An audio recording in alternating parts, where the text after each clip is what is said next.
Bismillahirrahmanirrahim. Assalamualaikum warahmatullahi wabarakatuh. Alhamdulillah wassalatu wassalamu ala Rasulillah wa ala alihi wa ashabihi wa mawalah. La haula wa la quwata illa billah. Asyhadu an la ilaha illallah wahdahu la syarika lah wa asyhadu anna Muhammadan abduhu wa rasuluhu alladzi la nabiyya wa la rasula ba'dah. Amma ba'd fa inna asdaqal hadithi kitabullah wa khairal hadi hadi Muhammadin sallallahu alaihi wasallam. Bapak Ibu hadirin sidang jamaah salat subuh rahimani wa rahimakumullah. Alhamdulillah kita sudah berada di penghujung bulan Dzulqa'dah.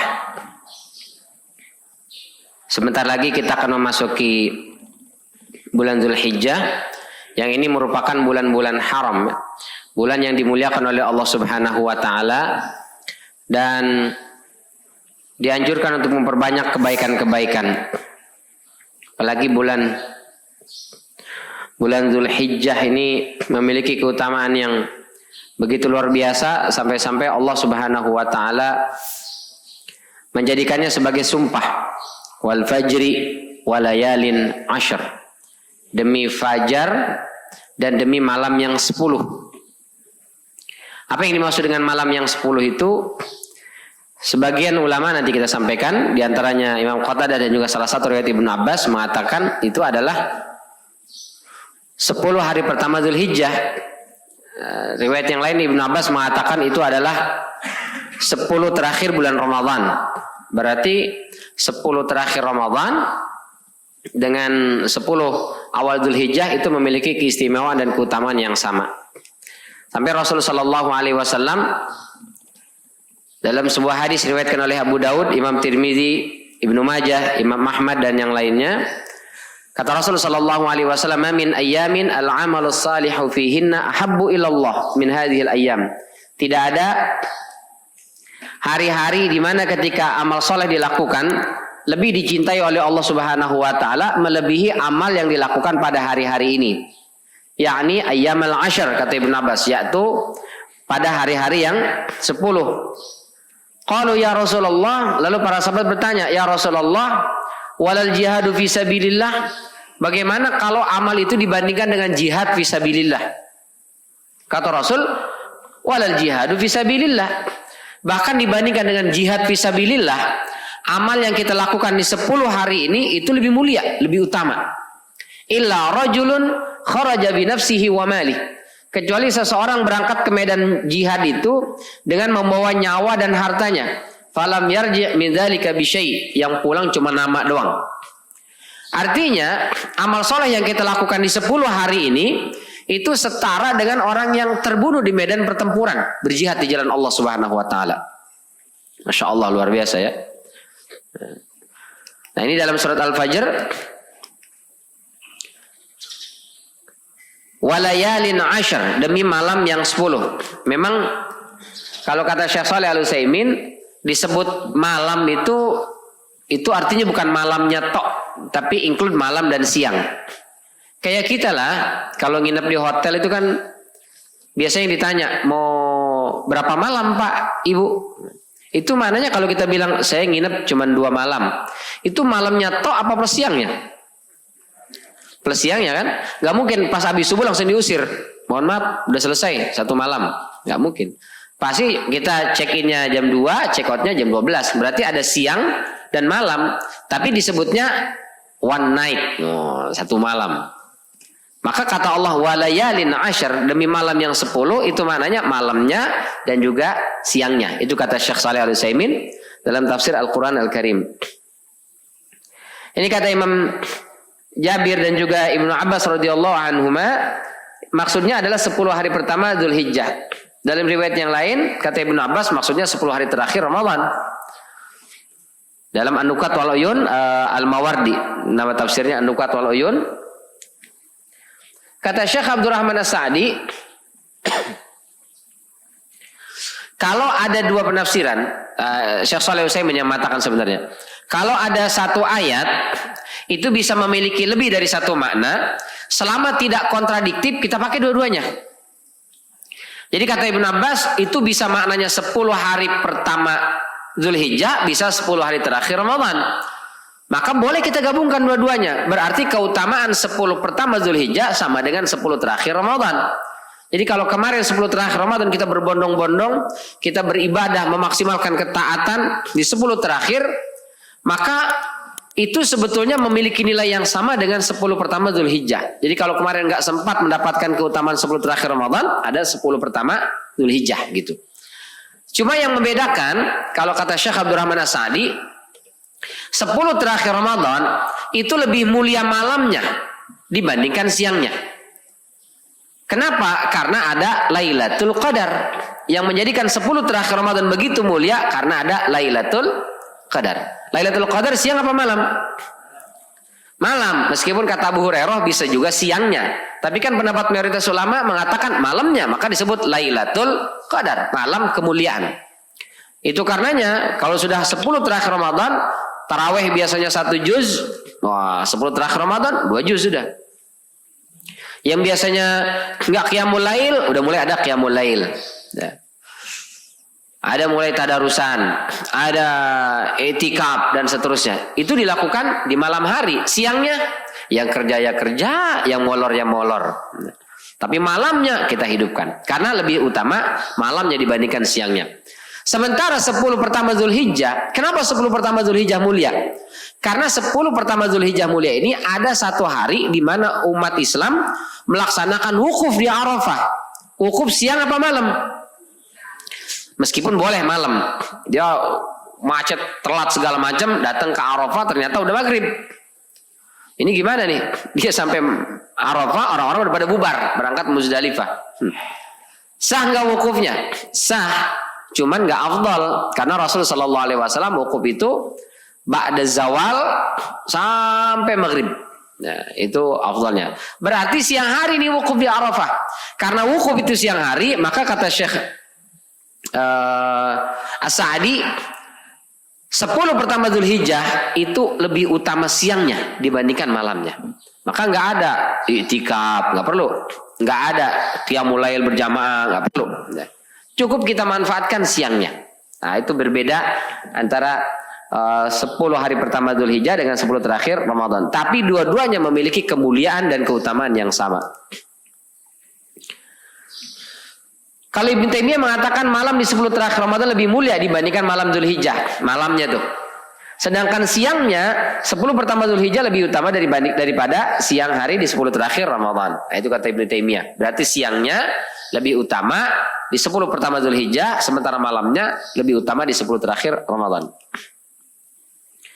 Baik. Al-Munziri dalam At-Targhib wa Tarhib. Ini riwayat yang tadi, tapi dengan redaksi tambahan. Ma min ayyamin afdalu indallah. Tidak ada hari-hari yang lebih utama di sisi Allah, walal amalu fihinna habbu ilallahi azza wajal, dan tidaklah amal soleh yang dilakukan di hari-hari itu lebih dicintai oleh Allah Subhanahu wa taala melebihi amalan-amalan yang dilakukan min hadhil ayyam pada hari-hari yang 10 ini. Maka Rasul perintahkan fa'aksiru fihinna minat tahlil, perbanyaklah membaca tahlil. Apa itu tahlil? La ilaha illallah wa takbir Allahu akbar. Ya, wa zikrillah, semua bentuk zikir kepada Allah Subhanahu wa taala itu adalah masuk kategori zikrillah. Wa inna siyama yaumi minha, puasa sehari saja dari 10 hari terakhir ini, 10 hari pertama Dzulhijjah ini, yu'dalu bi siyami sanah. Itu setara dengan puasa setahun. Insyaallah. Sehari kita puasa setara dengan puasa setahun. Wal amalu fihinna, dan semua amal soleh yang kita kerjakan di 10 pertama Dzulhijjah itu yudha'afu bi sab'i mi'ati dhi'fin, dilipat gandakan sampai 700 kali lipat. Insyaallah. Bapak Ibu ngaji subuh sekarang ini dengan ngaji subuh pekan depan itu lebih besar pahalanya pekan depan. 700 kali lipat. Tahu-tahu gitu saya datangnya pekan depan aja, kenapa datang subuh sekarang Ustaz? Cuman kan kalau datang pekan depan nggak tahu dalil ini kan, jadi sekarang kita kasih tahu supaya pekan depan datang. Kenapa? Karena ahad pekan depan sudah masuk 10 hari pertama Dzulhijjah itu. Kita infak sekarang dengan infak pekan depan lebih besar pekan depan pahalanya. Tahu-tahu gitu pekan depan aja ada konsumsinya. Kenapa sekarang? Biar pekan depan juga ada konsumsinya karena pahalanya 700 kali lipat. Kalau sekarang rata-rata 10 kali lipat. Jadi kalau infak untuk konsumsi 2 juta berarti pahalanya 20 juta sekarang. Kalau besok 200 juta. Lebih ya, 700 kali lipat. Berarti berapa tuh? 1400 kali lipat. Berapa jadinya? 1.400. Pokoknya banyak lah ya. Itulah. Dikalikan aja 700 kali lipat. Masya Allah. Meskipun ada sebagian yang mendhaifkan hadis ini, tapi sebagian mengatakan minimal hasan. Ya. Ada dalam At-Targhib wa Tarhibnya Al-Munziri. Menunjukkan keutamaan 10 hari pertama bulan Dzulhijjah, insyaallah. Nah, berarti kita manfaatkan 10 hari pertama Dzulhijjah ini untuk banyak-banyak ibadah, jangan sampai terlewat. Apa Ustaz amal saleh yang bisa kita lakukan? Pertama, puasa. Ya.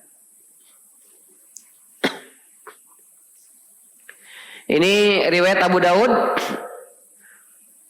dalam sunannya sakata anhu. Sakata anhu artinya Abu Daud tidak mengomentari hadis ini. Tapi beliau pernah menulis wa qad qala fi risalatihi li ahli Makkah. Abu Daud pernah menulis dalam suratnya kepada penduduk Mekah, kullu ma sakata anhu fahuwa salih. Semua hadis yang saya diamkan, tidak saya komentari ini sahihkah, ini hasankah, ini dhaifkah. Pokoknya ada komentar. Kata Abu Daud, semua hadis yang tidak saya komentari fahuwa salih, maka dia sahih, bisa diamalkan, enggak ada masalah. Taib.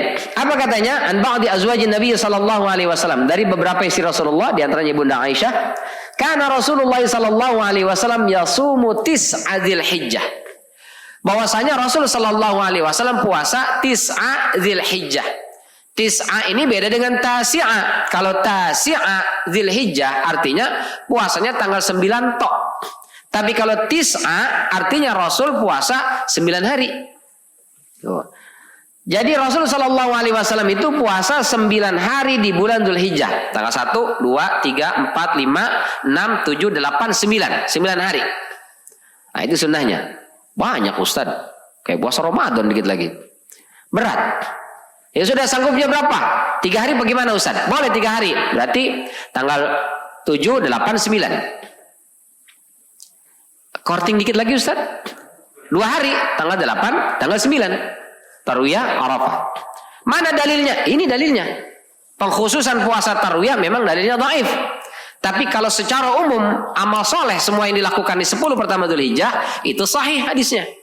Ditambah dengan hadis ini, Rasul puasa 9 hari. Berarti kalau puasa 9 hari afdal. Nggak bisa 9 hari, 3 hari boleh. Nggak bisa 3 hari, 2 hari. Nggak sanggup 2 hari, minimal sehari saja puasa Arafah. Inni ahtasibuha, kata Rasulullah, saya berharap dengan puasa Arafah itu yukaffiru as-sana allati ba'daha wa sanata allati qablaha. Saya berharap dengan puasa Arafah itu menghapus dosa 1 tahun ke depan, 1 tahun ke belakang. InsyaAllah. 2 tahun itu kita dihapuskan dosanya. Dosa kecil apa dosa besar Ustaz? Memang mayoritas ulama mengatakan dosanya dosa kecil. Tapi kan kita emang kecil-kecil aja dosanya kan? Atau ada yang gede dosanya? Kecil-kecil lah. Kecil dosanya. Gak ada yang gede-gede. Cuman yang kecil ini kalau dibiarkan lama-lama gede juga. Maka kita butuh puasa Arafah. Buat apa?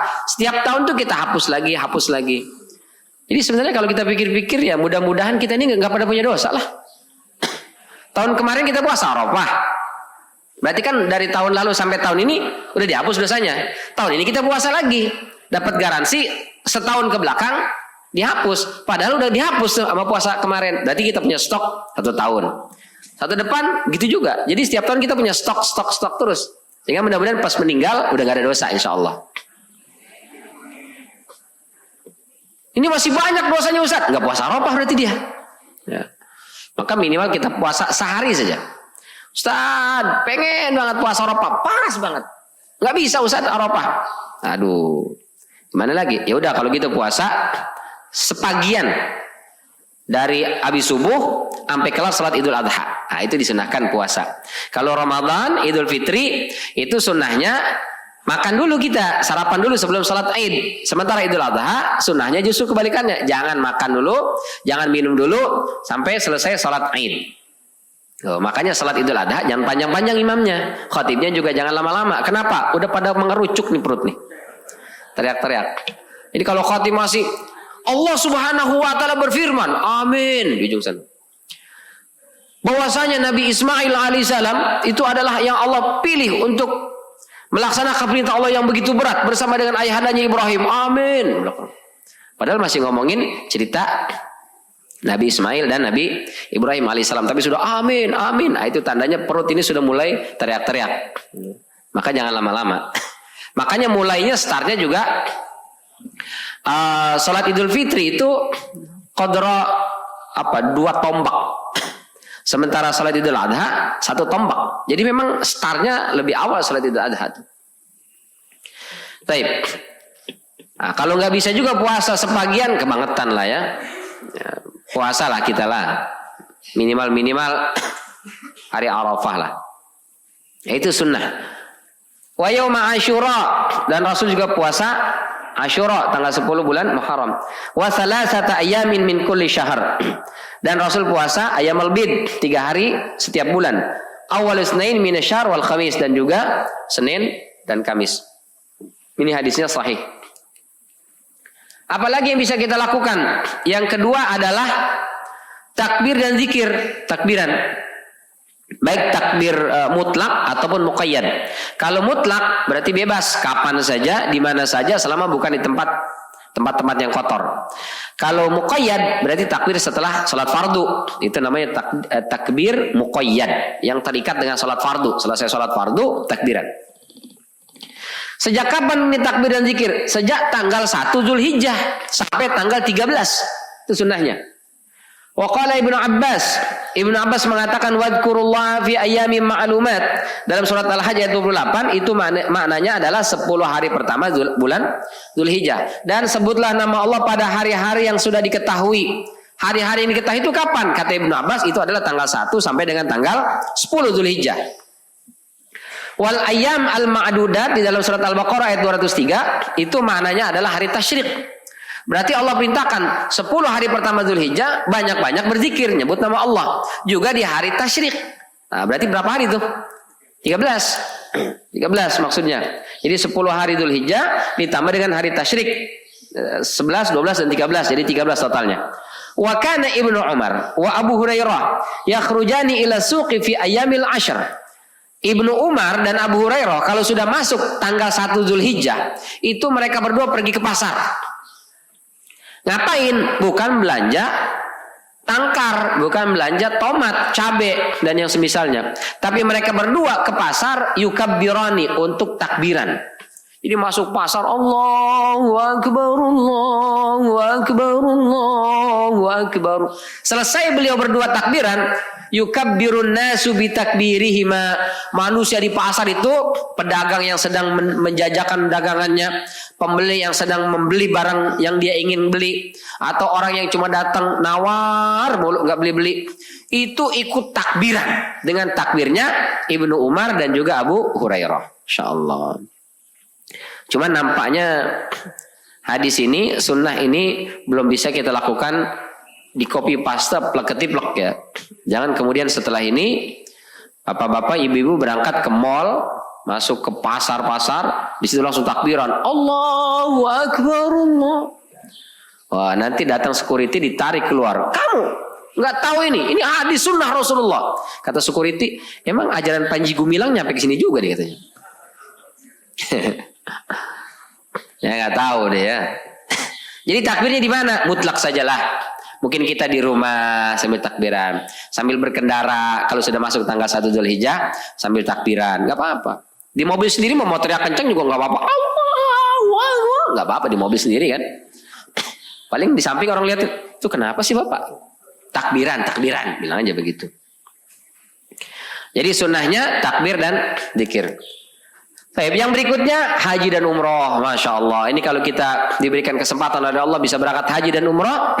Wah, itu adalah ibadah yang luar biasa pahalanya. Kata Rasulullah SAW, haji mabrur itu nggak ada lagi balasannya kecuali surga langsung. Insya Allah. Apalagi yang mau kita cari kalau sudah diberikan surga oleh Allah. Ya. Pengen haji Ustaz, daftar sekarang 20 tahun lagi baru berangkat. Umur saya sudah 70. 20 tahun lagi 90. Iya kalau nyampe umurnya. Kalau enggak keburu meninggal. Kalaupun nyampe umur sampai 90, mungkin fisik udah enggak sekuat sekarang Ustaz. Ingatan pun sudah mulai banyak yang hilang. Insyaallah. Ya sudah, kalau gitu jangan yang nunggu 20 tahun, yang plus 5 tahun. Berapa biayanya? Ya 150 sampai 200 juta lah. Lama 5 tahun Ustaz. Ada enggak yang sekali daftar langsung berangkat? Ada. Yang furoda. Berapa tuh? Ya 1 Innova lah. 450 juta lah. Innova siapa yang kita jual? Serahlah itu. Berangkat haji. Kalau enggak, ya ada lagi jalan lain. Apa itu? Naik sepeda. Oh, itu naik sepeda itu 7 bulan. Cuman biayanya mungkin besar juga itu ya. Naik sepeda kan dia harus paspor, visa setiap negara yang dilewati kan. Belum lagi mungkin ngais sepeda nggak taunya lewat hutan, Google Map bilang belok kiri jurang, belok kiri jurang, belok kiri kemana? Sinyalnya rupanya hilang. Akhirnya kan mungkin dia tersesat.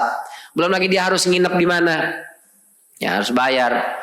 Ya mungkin uang selama 7 bulan, biaya dia tidur, biaya dia makan, ya keluar uang banyak juga. Cuman nggak lama nunggunya 7 bulan, yang penting nyampe sana bisa haji. Cuma ya kalau saya sih 7 bulan naik sepeda sampai sana kemeng paha itu. Udah gak bisa jalan lagi mungkin ya.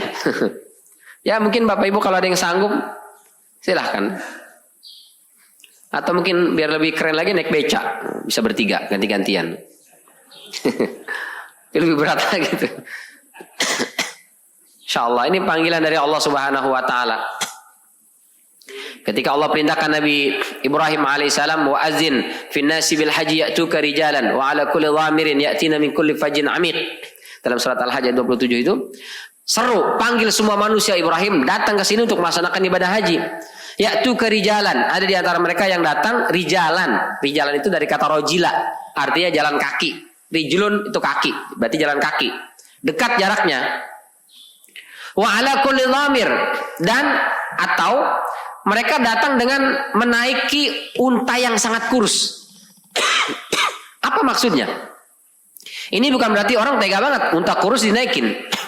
Jadi unta itu salah satu hewan atau makhluk Allah yang begitu luar biasa mengagumkan. Karenanya dalam surat Al-Ghasyiyah Allah ajak kita tuh merenung. Afala yanzuruna ilal ibili kaifa khuliqat. Tidakkah mereka memperhatikan bagaimana unta itu diciptakan? Unta itu satu-satunya hewan yang dinaiki atau ditunggangi posisinya duduk. Kita naik kuda, itu kudanya turun, kita naik, ataukah dia posisinya diam, kita yang pakai tangga naik ke atas. Kita yang naik ke atas kan, dia tetap berdiri. Gajah, naik gajah tuh, gajah emang bisa duduk, ya. Bahkan yang nggak diri-diri, di sarung itu gajah duduk. Tapi kalau kita naik gajah, tetap aja tuh kita mesti naik ke atas dulu, baru naik ke punggungnya. Dia tetap berdiri, nggak mau dia duduk itu. Tapi unta enggak. Unta itu kalau kita mau naik unta, kita nggak perlu tangga, kita nggak perlu media yang tinggi, karena unta itu akan duduk, turun, lalu kita akan naik. Bahkan kalaupun kita pakai bawa karung atau barang-barang itu, dia nggak ada masalah, dia duduk. Setelah itu dinaikin semua beban-beban barang, dia akan naik, ya, nggak ada masalah. Itu satu-satunya hewan di atas muka bumi, cuma unta. Yang kedua, unta satu-satunya hewan yang bisa digunakan untuk perjalanan di tengah padang pasir. Mohon maaf, padang pasir itu luas, jauh sekali jaraknya itu. Dan mohon maaf, di padang pasir nggak ada rest area, apalagi Indomaret, Alfamart nggak ada. Jadi kalau orang lewat padang pasir itu nggak ada makanan, nggak ada minuman. Jadi harus bawa makanan dan minuman yang banyak untuk dia. Untanya aman, nggak perlu dikasih makanan dan minuman. Kenapa? Karena unta itu dia punya punuk unta itu yang fungsinya untuk stok makanan. Jadi unta itu makan yang banyak disimpan di punuknya itu, stok. Itu bisa bertahan sampai paling lama bisa sampai 5 bulan. Jadi unta itu dia bisa digunakan menempuh perjalanan di padang pasir 5 bulan nggak makan nggak minum, aman, nggak ada masalah. Cuma badannya aja berubah jadi kurus karena stoknya lama-lama habis kan. Itu cuma unta. Manusia ada yang begitu? Mungkin ada gitu. Kamu kok makan banyak banget sampai 3 piring? Stok untuk 3 hari pak. Simpannya di mana? Sini di lemak ya. Nah kata Allah Subhanahu wa taala wa ala kulli dhamir, berarti kalau orang naik unta sangat kurus menunjukkan perjalanannya sangat jauh, dari gemuk unta itu sampai kurus paling tidak 5 bulan perjalanan.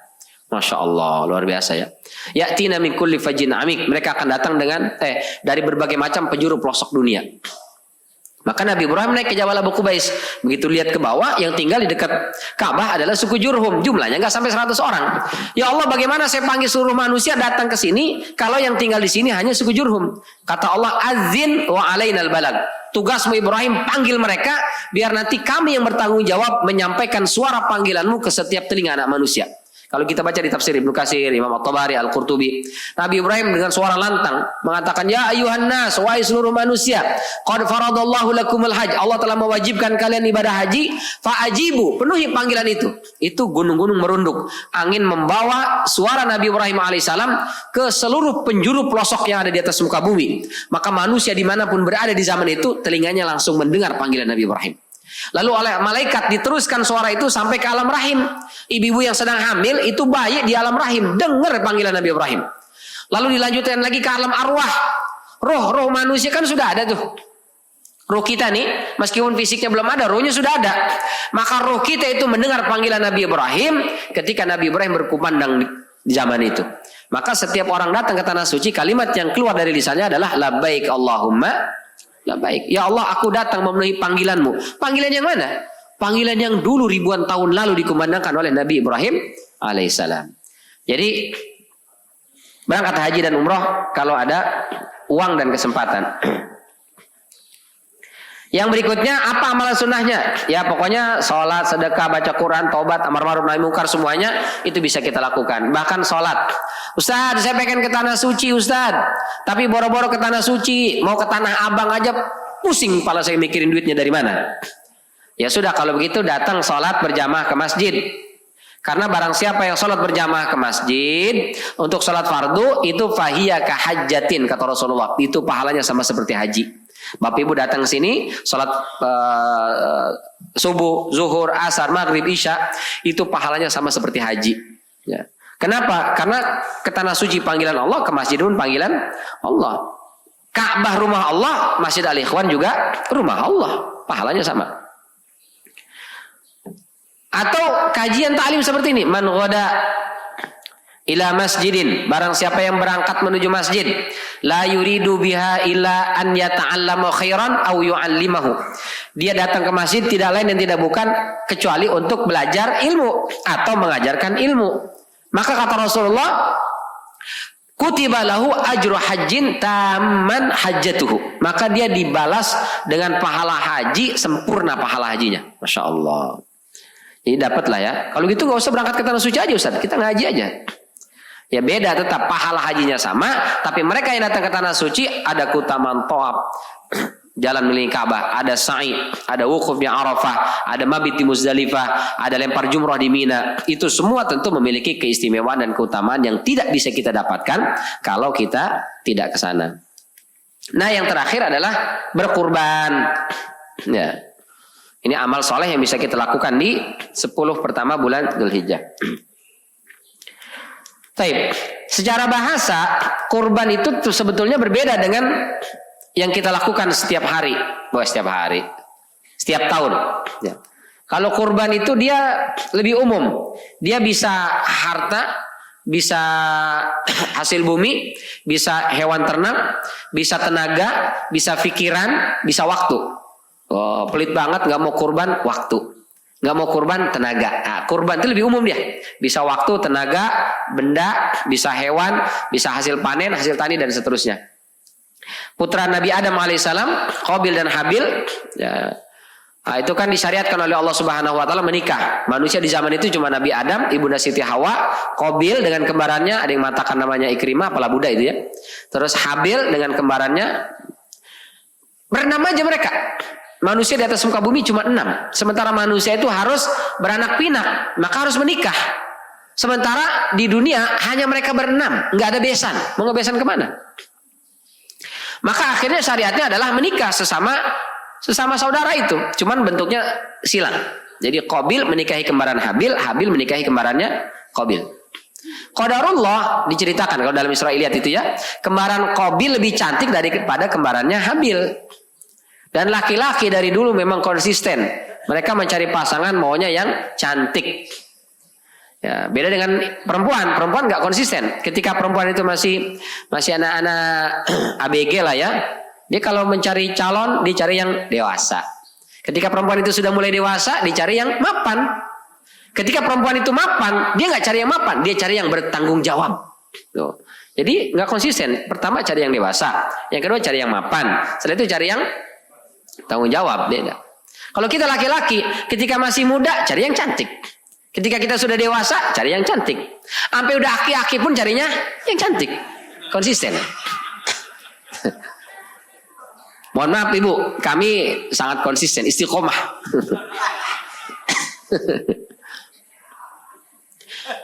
Maka Qabil nggak terima. Masa saya menikahi kembarannya Habil yang secara face kalah cantik dengan kembaran saya? Ya kalau dia mau nikah, nikahin kembarannya dong. Padahal ya kalau dalam kita belajar ilmu biologi kan itu untuk menghindari penyimpangan Mendel ya.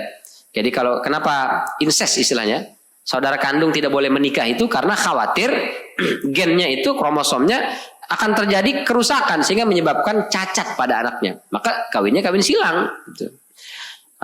Akhirnya nggak terima Qabil, maka diperintahkan untuk memberikan kurban. Maka id qarraba kurbanan, ketika mereka berdua memberikan kurban. Diriwayatkan Qabil ini seorang petani, hasil taninya itu yang dikurbankan. Cuma dia pilih yang jelek itu dikurbankan. Sementara Habil dia seorang peternak, dari semua hewan ternaknya diambil yang paling bagus, putih, bersih. Mungkin kayak domba Garut gitu ya. Itu yang diberikan. Maka kata Allah, fatuqbila min ahadihima wa lam yutaqabbal minal akhar. Diterima dari salah satunya, ditolak dari yang lain. Dari Habil diterima, Qabil tidak diterima. Berarti ini menunjukkan kurban secara bahasa dia lebih umum. Sementara kurban yang kita lakukan, boleh nggak kita kurbannya pakai singkong? Datang ke DKM, masih ada ikhwan, Pak, saya mau kurban tahun ini. Mana kambingnya? Enggak, saya mah singkong aja nih, ada 3 truk. Nggak bisa. Harus hewan, itu pun hewannya al-an'am, hewan ternak ya, yang memiliki kaki 4. Kalau hewan ternak kakinya 2, ayam misalnya, satu kandang ayam, boleh apa enggak? Nah, kecuali Abu Hurairah ya. Abu Hurairah berpendapat boleh, tapi tidak diambil oleh jumhur ulama. Jumhur ulama berpendapat hanya berkaki 4 saja. Nah, berarti apa Ustaz yang kita sembelih ini? Disebutnya udhiyah. Maka lebarannya disebut Idul Adha. Cuman kan susah nyebutnya nih. Udhiyah, dhad, ha, ya, ta marbutoh. Susah nyebutnya. Enakan kurban aja dah, kurban. Akhirnya disebutnya kurban. Padahal ini maksudnya. Para sahabat bertanya kepada Rasulullah dalam riwayat Ibnu Majah. Ma hadhil adhahi? Ya Rasul, kita nyembelih hewan ini apa sih? Lalu kata Rasulullah, sunnatu abikum Ibrahim. Itu ajaran orang tua kalian Nabi Ibrahim. Qalu fama lana fiha ya Rasulullah. Terus kalau kami berkurban, menyembelih kambing, domba, onta, sapi, kerbau, kami dapat apa? Kata Rasulullah, bikulli sya'ratin hasanah. Setiap helai dari bulu hewan yang kau sembelih itu ada pahala. Jadi kalau kita mau tahu berapa banyak pahalanya Ustaz, hitung aja berapa banyak bulu hewan yang kita sembelih. Tapi ini kiasan menunjukkan betapa banyaknya pahala yang didapat. Bukan lantas setelah ini nggak ada yang kurban sapi. Kurbannya unta semua, domba semua. Kok nggak ada yang kurban sapi? Kulitnya dikit, pahalanya dikit. Ini kan domba. Nah itu kiasan ya. Menunjukkan betapa banyak pahalanya. Insyaallah. Baik. Lalu apa hukumnya? Nah ini syariat kurban ya. Surat As-Saffat, kisah penyembelihan Nabi Ismail alaihissalam oleh ayahandanya Nabi Ibrahim. Kemudian jadilah syariat untuk kita. Apa hukumnya berkurban? Di sini Allah katakan fasalli li rabbika wanhar, maka salatlah karena dan untuk Tuhanmu serta berkorbanlah. Ini fi'il amr. Amr itu artinya perintah. Perintah ini maknanya wajib ataukah sunnah. Kata Abu Hanifah, Imam Rabi'ah, Imam Al-Lais, Al-Auza'i dan yang lainnya, sebagian kalangan Malikiyah juga, karena ini fi'il amr perintah maka artinya wajib. Jadi kalau kita mampu berkurban, enggak berkurban dosa. Kata siapa nih? Abu Hanifah, kelompok pertama. Yang kedua mengatakan sunnah muakkadah. Ini pendapat mayoritas ulama. Imam Malik, Imam Syafi'i, Imam Ahmad, Imam Ishaq, Abu Thawr, Al-Muzani, Ibnul Munzir, bahkan kalangan Al-Zahiriyah, Daud Al-Zahiri dan juga Ibnu Hazm mengatakan hukumnya sunnah muakkadah. Kira-kira kita ikut pendapat pertama apa kedua? Dua aja Ustaz biar aman. Ya. Kalau yang pertama dosa enggak berkurban. Nah, akhirnya pakai yang kedua. Ini berdasarkan dalil dari Ibnu Abbas, kutiba alayyan nahar walam yuktab alaikum. Aku diperintahkan untuk berkurban, wajib bagiku kata Rasulullah. Tapi buat kalian enggak wajib. Wa umirtu bi salati duha walam tu'maru biha. Kalian diwajibkan aku diwajibkan mengerjakan salat duha sementara kalian tidak kata Rasulullah. Berarti berdasarkan hadis ini dan yang lainnya, maka jumhur ulama berpendapat berkurban hukumnya sunnah muakkadah. Tapi mohon maaf, kita yang ikut wajib atau sunnah, ini maknanya berlaku tiap tahun, bukan sekali dalam seumur hidup. Beda dengan haji dan umroh, wajib sekali aja dalam seumur hidup. Sementara kurban tiap tahun. Ini nggak ada istilah, Pak, nggak kurban tahun ini, kan tahun kemarin udah Ustad, masa kurban terus saya? Tahun kemarin kurban, tahun ini kurban, tahun besok kurban, setiap tahun sampai kita meninggal. Selama kita mampu, kita mestinya berkurban. Tuh. Rasul katakan, ya ayuhan nas, wahai sekalian manusia, ala kulli ahli baitin, bagi setiap kakak, satu kakak. Ala kulli ahli bait, kita terjemahkan satu kakak. Fi kulli amin udhiyatun, setiap tahun mestinya berkurban. Jadi satu kakak, satu keluarga, minimal ada satu yang berkurban setiap tahun. Kullu amin, setiap tahun. Jadi bukan sekali dalam seumur hidup.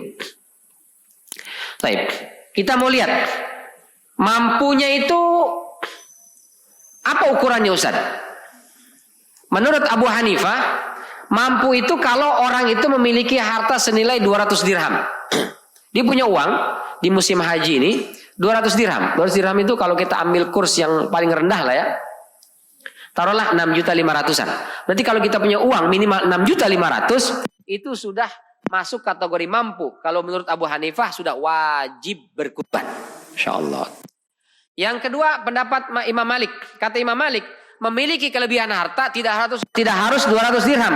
Pokoknya seharga hewan kurban. Kambing berapa duit? 3,5 apa 4 juta? Ada yang 4. Kita ambillah tengah-tengah, 3,5. Misalnya kambing 3,5 juta. Kita punya uang 3,5 juta. Tapi uang 3,5 juta buat kebutuhan kita 1 tahun ke depan.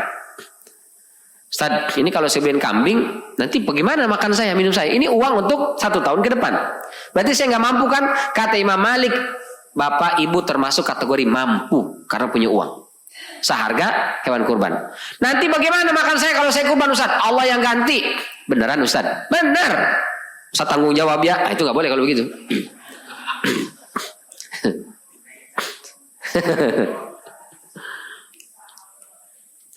Yang ketiga, kata Imam Syafi'i, ini kebutuhan untuk hari-hari kurban, bukan kebutuhan untuk 1 tahun. Jadi kita nanti mungkin tanggal 29 kemungkinan ya, apa 28 lah lebaran. Taruhlah 29 lah ya, tanggal 29 lebaran. Berarti kan sudah hari kurban tuh, 29, tanggal 10, tanggal 30, tanggal 11, 1, 2. Berarti sekitar 4 hari. Nah dari tanggal 29 sampai tanggal 5, saya punya uang Ustaz. Berapa? Ya seharga hewan kurban lah 3.500.000. Cuman mohon maaf Ustaz, ada kebutuhan lain, kayaknya sih butuh buat yang lain ini. Ini buat kebutuhan dapur juga, buat kebutuhan token listrik dan semacamnya. Berarti saya nggak apa-apa nggak kurbankan karena saya nggak mampu. Kata Imam Syafi'i, itu masuk kategori mampu, mestinya dia berkurban. Insyaallah. Kalau Imam Ahmad lebih dahsyat lagi. Kata Imam Ahmad, sekiranya dengan berhutang itu kita bisa, maka berhutang masuk kategori mampu. Yang penting dia bayar. Ustaz, aduh mohon maaf saya sebenarnya udah niat banget. Pokoknya tahun ini mau kurban. Udah niat banget Ustaz. Dari tahun kemarin niatnya. Ya sudah kurban Pak. Masalahnya Ustaz, saya gajian tanggal 5. Itu lebaran, coba Ustaz, lebaran tanggal 5 aja saya pasti itu kurban. Ini tanggal 29 lagi. Hari tasyrik habis tanggal 2 Ustaz. Saya tanggal 5 baru gajian. Nah, kata Imam Ahmad, cari pinjaman, berkurban, beli hewan kurban, beli kambing, nanti begitu tanggal 5 gajian ganti. Itu kata Imam Ahmad tuh. Ke siapa minjemnya Ustaz? Nah, itu masing-masing lah urusan. Ya. Jadi dengan minjam pun yang penting dia lunasi. Jangan minjam semangat. Kata Ustaz, ternyata pendapat Imam Ahmad bin Hambal boleh ngutang. Pak, saya gajian tanggal 5. Saya pinjam ya Pak. Nanti saya ganti, insya Allah. Nah, insya Allah orang Indonesia udah meragukan. Akhirnya dia pinjam, dikasih pinjam 3,5 juta. Begitu tanggal 5 nggak diganti. Ditagih. Pak, ini udah tanggal 5 katanya mau diganti. Kan Bapak tahu saya minjam buat kurban. Saya kurbannya kan di Masjid Al-Ikhwan. Bapak juga menyaksikan kan? Bukan saya pakai jalan-jalan. Bukan saya buat apa? Buat sedekah. Udah ikhlasin aja. Kalau Bapak ikhlasin, Bapak dapat pahala juga. Ah, yang begini yang jadi masalah. Jadi ganti. Selama kita bisa ganti, masih masuk kategori mampu. Masya Allah. Rasa-rasanya sih ya, kalau kita ikut pendapat para ulama nih tentang kategori mampu, kayaknya semua kita mampu ini kurban nih. Ya. Semua kita mampu nih. Maka insya Allah tahun ini kurbannya sampai ratusan ekor kambing lah itu. Insya Allah. Kemarin kenapa belum berkurban? Karena dipikirnya belum mampu. Sekarang kan begitu ngaji, oh ternyata saya mampu kurban, jadi lebih pede gitu.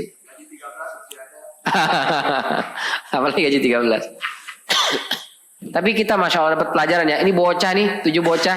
Dia bisa patungan beli 1 ekor sapi. Bocah. Seorang pemulung. Dia berkurban, Masya Allah, pemulung. Jadi memang sebenarnya kenapa disebut kurban? Karena kita berkorban. Jadi berkorban itu artinya apa? Ada yang kita korbankan. Mestinya buat yang lain, kita pakai buat itu. Itu korban namanya. Jadi berkurban itu bukan duit nganggur. Dan kayaknya nggak ada duit nganggur ya. Meskipun punya duit nganggur nggak ada duit nganggur. Orang nganggur ada, duit mah nggak ada. Jadi bukan uang itu lebih nggak dipakai apa-apa lalu kita pakai kurban, enggak. Justru mungkin ada kebutuhan yang lain, tapi kita utamakan. Disitulah letak pengorbanan. Maka disebut kita berkurban. Maka berkurban itu sebetulnya ada kebutuhan yang lain, keinginan yang lain, tapi kita upayakan enggak. Saya mau berkurban dulu untuk Allah Subhanahu Wa Taala. Disitulah letaknya berkorban, bukan korban perasaan toh. Ya, itu berkurban. Dan mohon maaf, Bapak Ibu Allah, kalau kita upayakan memampukan diri berkurban, itu Allah akan mampukan dia dan dia mampu, maka tahun depan dia akan mampu lagi. Jadi orang yang memampukan diri berkurban, Allah akan mudahkan tahun depan kurban lagi, tahun berikutnya kurban lagi. Meskipun secara ekonomi dia biasa-biasa saja. Sementara ada orang yang selalu mencari dalil, mencari alasan. Sampai kenapa gak kurban? Itu dia Ustaz. Pas kenapa sih Idul Adha itu jatuhnya hari bulan-bulan Juni, Juli. Itu kan pas-pas banget anak-anak. Pas banget anak itu Ustaz. Daftar ulang, yang daftar masuk sekolah, yang kuliah. Coba itu bulan-bulan September kayak gitu. Ya tahun-tahun dulu juga pas September kagak kurban juga dia. Itu cuma cari-cari alasan saja. Kalau dia merasa berat berkurban, itu akan Allah bikin susah. Tahun berikutnya nggak kurban lagi, ada saja alasannya. Maka mudah-mudahan Allah mampukan kita untuk berkurban, sehingga kurban kita diterima oleh Allah Subhanahu Wa Taala, dan itu yang menjadikan harta kita barokah insya Allah. Dan itu juga yang akan mengantarkan kita bisa menyeberangi sirat, mengantarkan kita ke surganya Allah Subhanahu Wa Taala kelak. Amin ya rabbal alamin. Karena sudah jam 6, cukup mungkin. Terima kasih.